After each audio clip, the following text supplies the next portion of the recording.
Never have enough time to play it all. You know everybody wants to walk in someone else's shoes. Everyone's forgot who they are.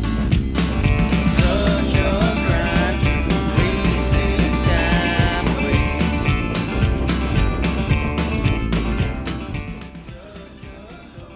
Hey guys, welcome back to Otter Creek in Rio Grande, where it's currently like 5 degrees out in the shop, and I am not going to work on Maroon Creek and make myself miserable out in the shop. So I'm going to turn my attentions to the staging yard here, where I've got a few things that I want to do to kind of make things run as smooth as I can. I've got a couple little quirky things that I'm going to try and fix.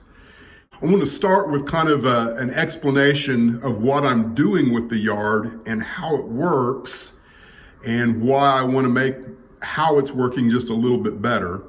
So down on this end, we have the storage yard.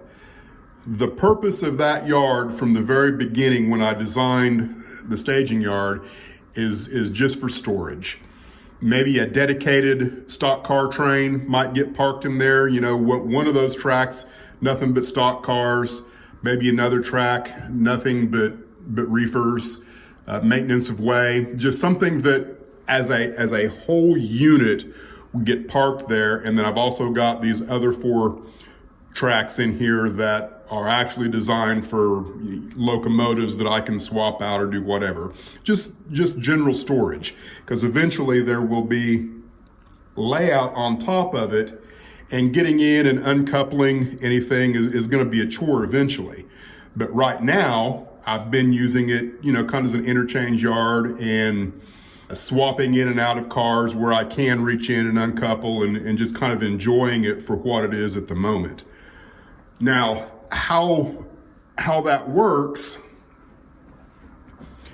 is that this track here, you know, the throat lead going into that, I end up with the switch lead between here, and really I can go onto this ladder up into the point to where this second track is here. I can use all of that as a switch lead for that particular storage yard.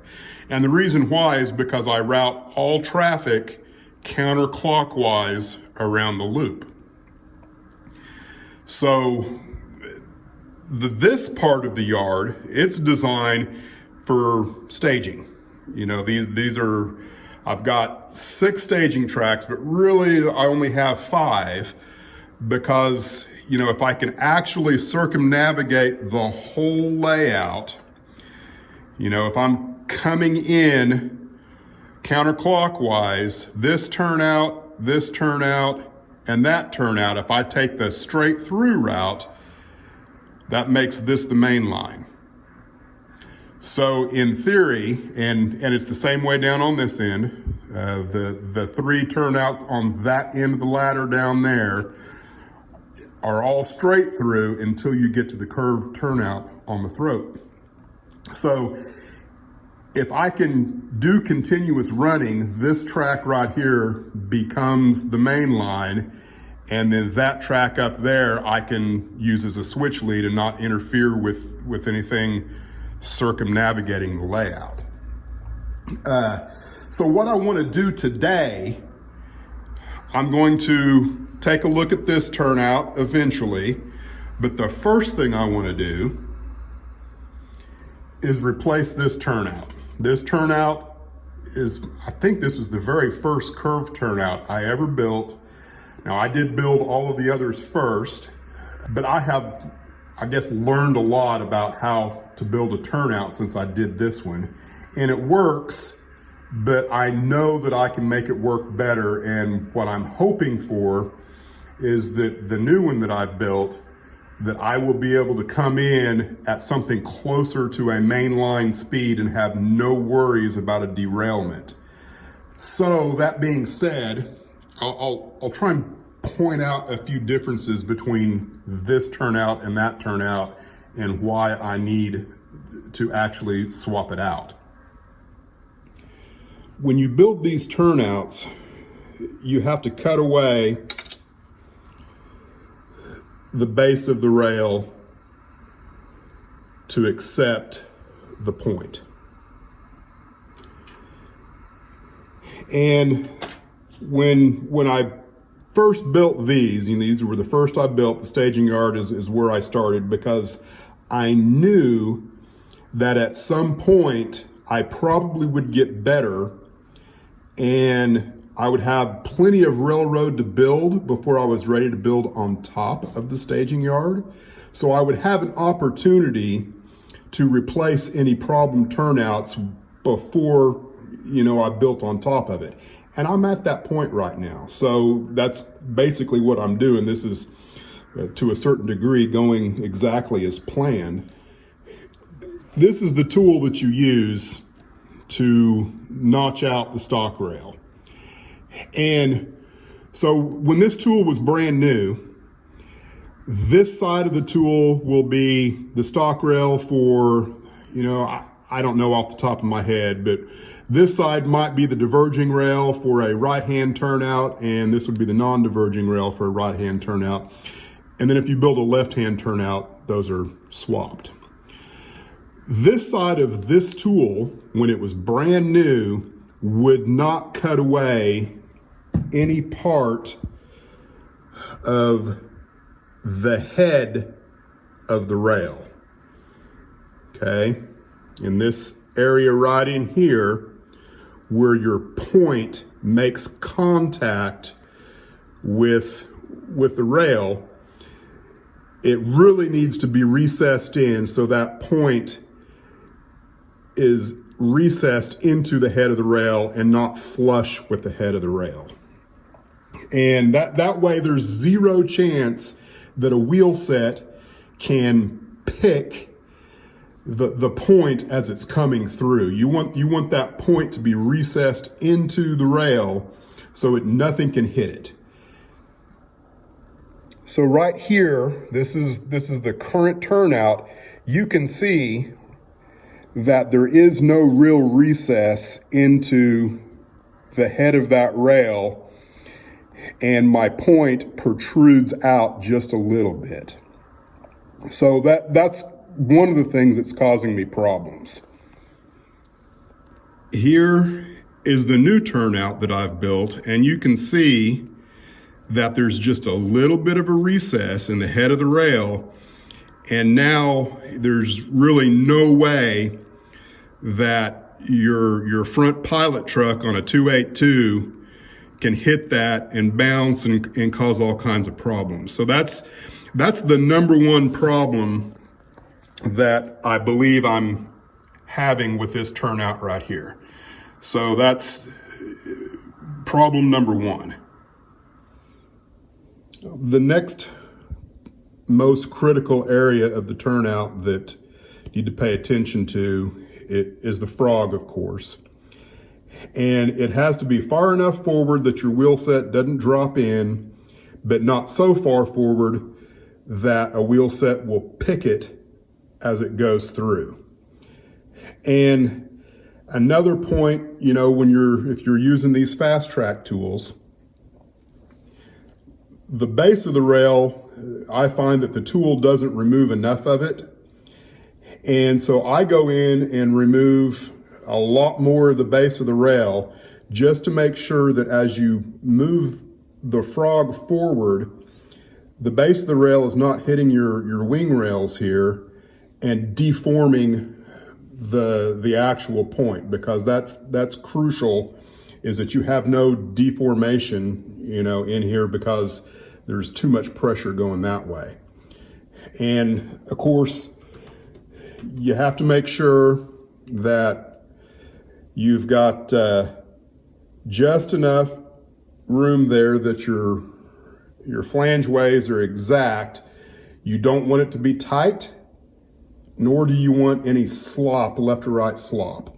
And kind of, one of the final things that I do, and I don't know if I'll be able to show it here, is I actually sight down through the head of the rail, before I make the final decision to solder.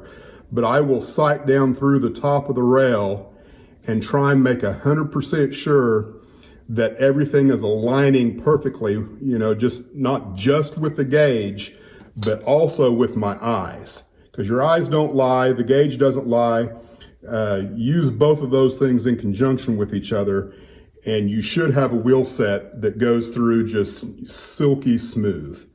And so I know that I probably missed the mark a little bit in one way or another on this frog, because I wasn't doing all of that when I built this turnout.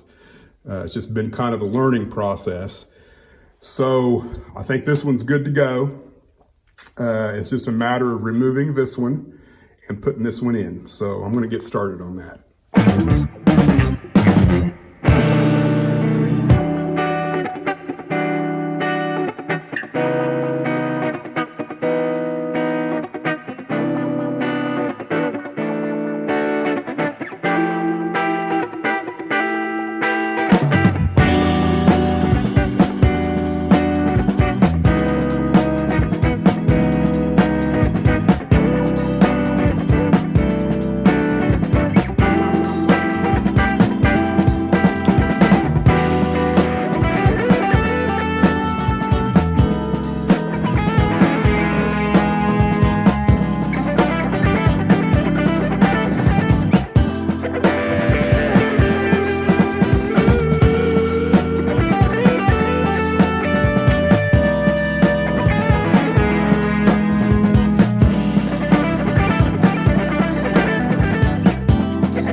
everything's put back together. The polarity on the frog is correct.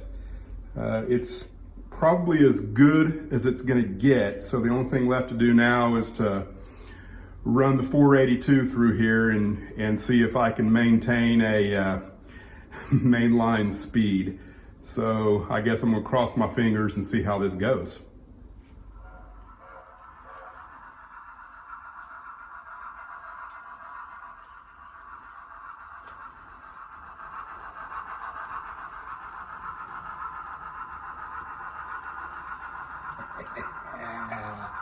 I like it when a plan comes together.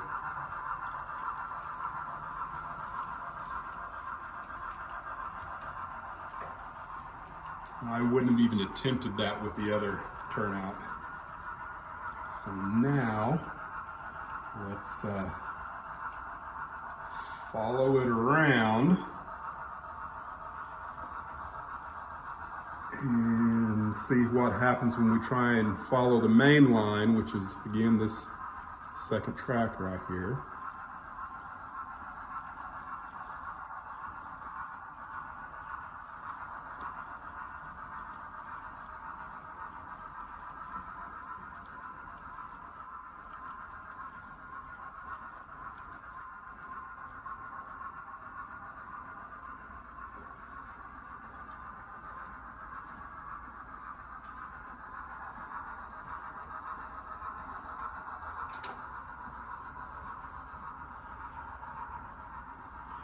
This will be the next turnout that I replace, the throat switch down there, if I have issues here.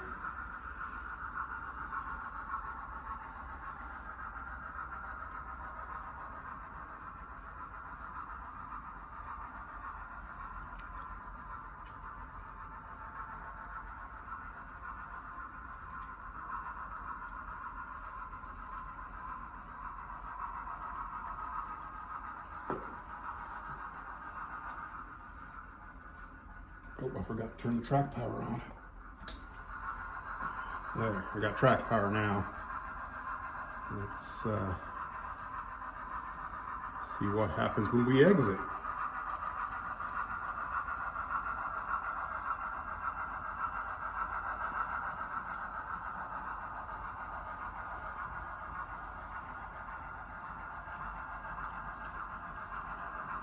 All right, now that turnout is thrown against it.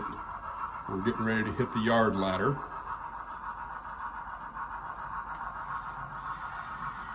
Which throws the turnout.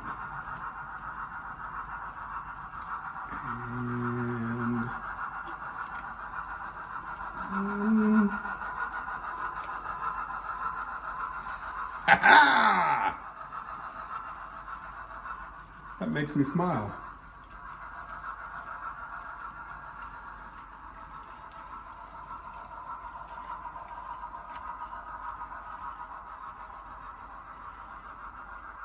If you're new to the channel, the 482 that just went through here, it's my locomotive that has the least amount of forgiveness concerning a turnout. It's just notoriously finicky. All right, next order of business is this three-way right here. I would like to replace it. And I've built another one, and I'm relatively sure that this one is better constructed than that one. Now, it's untested, and I will for sure test this before I rip that one out. But, you know, these three ways are a PITA, a PITA, pain in the ass.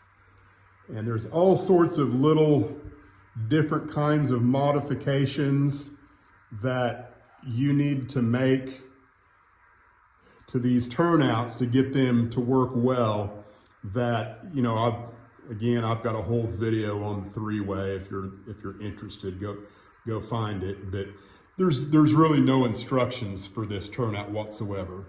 There's instructions for the standard gauge, but the tolerances in here are absolutely not the same as a standard gauge. And, you know, for those of you watching right now that are going, Otter, why didn't you just use a stub switch? Well, I considered the stub switches, which in all honesty would have been a much better idea. But remember, I wanted to have automated routing through the whole yard. And, you know, with LLC or LCC, basically you have an off and on, a left or a right associated with the turnout. And if you do a stub switch, you have to have 3 positions for that turnout, which, you know, I looked into it, and I don't want to talk about it here, but it just looked to me like that was going to be way more complicated, which is why I went with the standard 3-way, which I guess you could argue I'm paying for it now. But what I want to do before I make any attempt to pull this out and put the other one in, I want to do a couple things. I want to run through with the 3 locomotives that give me the most problems and observe how they go through. Then I'm going to test the other one and make a similar observation just to make sure that I am going to gain something by replacing this. If I'm not going to gain anything by replacing that, it'd just be a waste of time to do. So here's the 482 running through. Make sure I've got Route 4. And I'm going, let's go to the ready line, which is the far track on this one, which the far side of these, the right-handed turnout is, in my opinion, the one that is the most, it's the stinker of the 3 for sure. And I'm not looking, you know, to come through at any kind of fantastic speed by any means, but I'd like to come through at a reasonable speed that, you know, an engineer in 1930 might have taken. Make sure we're in focus.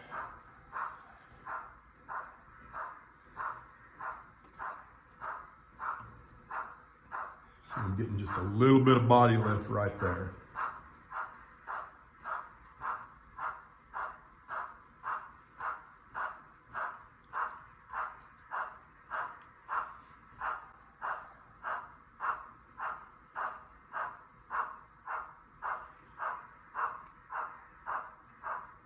So that's really not too terribly bad. I can't complain too much about that. Okay, now we'll go with the 461. The 482 is a Fujiyama K36. And the 461 coming around the corner here is a Mountain Models Import K27. And it's kind of got its own issues.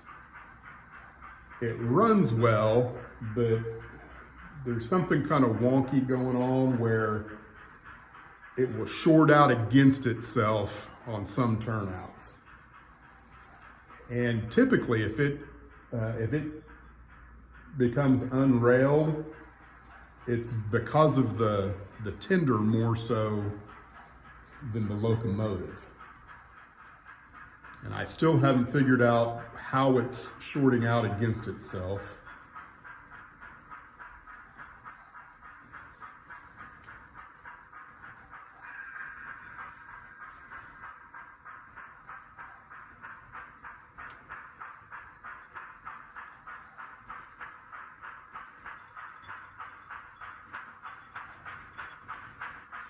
And you can see there's really no major issues there with it.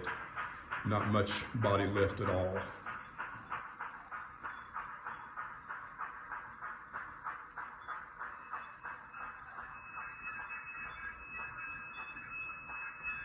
And then the last locomotive is the 462, which is a Blackstone, but it derails almost every time. So I'm not going to have enough room on the ready line, so I'm going to go to stall 2, which is the straight through route on this turnout.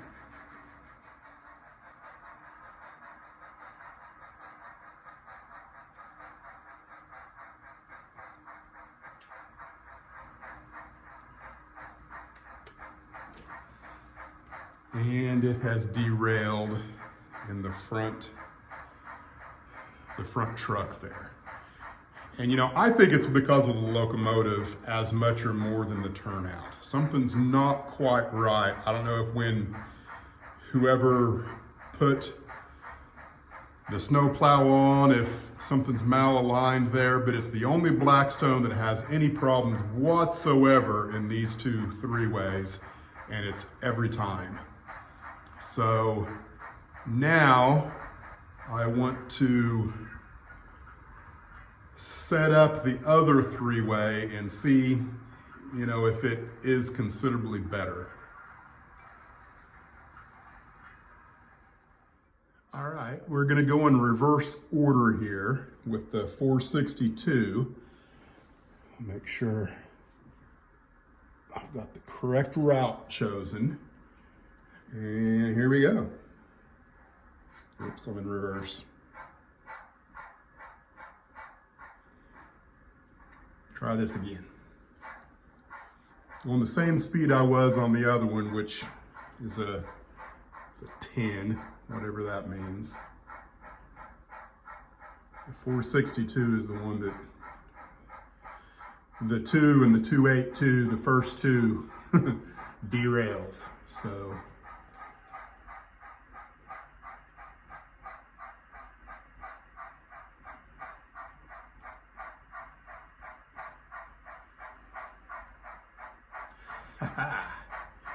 no derailment.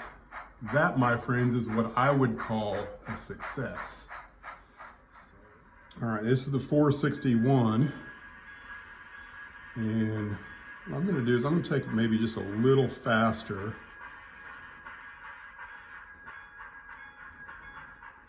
Than what I would normally go through the one that's up on the layout, just to see.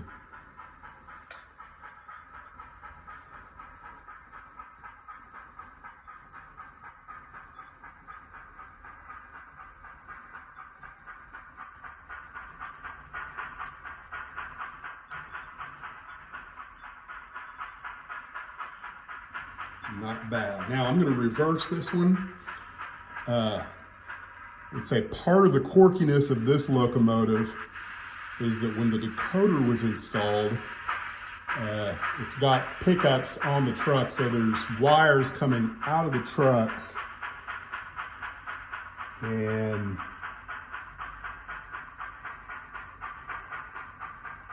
all right, I don't think I can do that on the other one. I don't think I can back out at all on that other turnout. So, we'll get this one out of the way here. All right, this is the 482. And the thing I'm hoping that I don't see here is the body lift that I get on the other one. Hoping it's a much smoother ride through.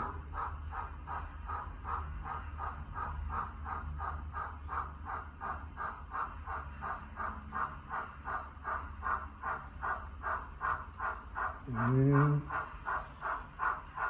I don't think it's quite as bad. There's definitely still some body lift, but I just don't think there's any way around it.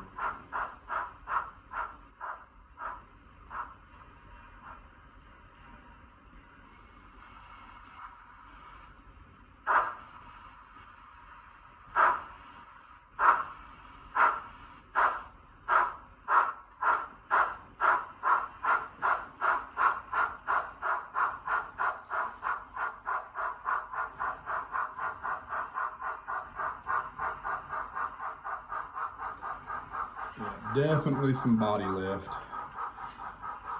But like I've said before, what's going on there is the wheel sets, there's no left or right slack in those wheel sets on this particular locomotive. There's just virtually no play, and on the Blackstones there's a lot of play. And there's 3 changes of directions on this particular run through. And you've got one set of driver. The first set of drivers, is changing directions up here. And then the last set of drivers is a different direction down on this end. And so you're in a bind. And because your wheels can't slide back and forth enough in there, you're just going to get a little bit of body lift. But now the decision is it worth changing out, or do I take a look at the 462 and figure out what's going on there? All right, we'll just have to see what happens next.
Now, I know the video's getting a little long at this point, but I kind of feel like I need to share what I've done. And, one of the issues you have with these things is there's so much trackage, gunk inside there, that when you go to use your standards gauge, there's a no-go gauge right here.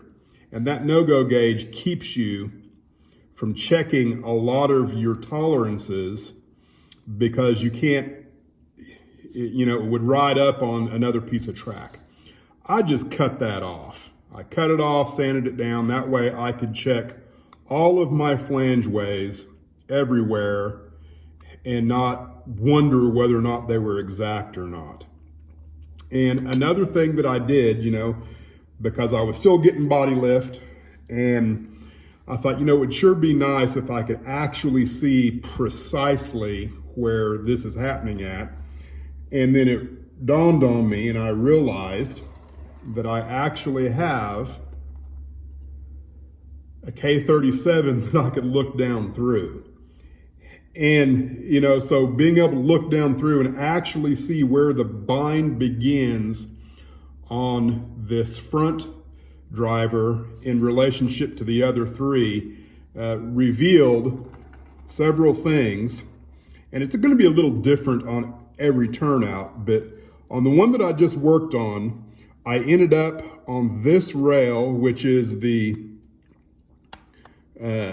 point rail, going to the far right there, is that I needed to shave as much of that rail off as I dared to allow the back driver to go this direction as much as you can get it. While at the same time, this area right in here on the subfrog or the stub frog is a lot of material needed to be removed there. And that way, you're changing directions and you're going this direction with the whole frame of the locomotive. If the back end can't go that way, then you create the bind, and that's where where my wheels were lifting. I was coming completely up off of the rails right in this area. And so I removed as much of the head of the rail as I could there to make the distance from this rail and that rail wider than your standard track gauge would be. Not by a lot, but enough to help keep the flange of the wheel on the inside of this rail. And then at the same time, this guardrail right here, in my opinion, this should be a much longer guardrail and follow the contour of the outside rail, because that guardrail is also what pulls the whole frame this direction. And then it's just a matter of making sure that all of your tolerances everywhere at the frogs are where they need to be, and probably a little on the sloppy side. That way things have room to kind of shift back and forth on the frame itself. And keeping all that in mind now, I can kind of go back through with this on all of my three-ways and make some more micro adjustments on them to get them all working just a little bit better than they are right now. So I know that's a lot. I didn't really intend for this video to devolve into the finer points of three-way narrow gauge switches, but there you go. Thanks for watching, and we'll see what happens next week on Otter Creek and Rio Grande. Got a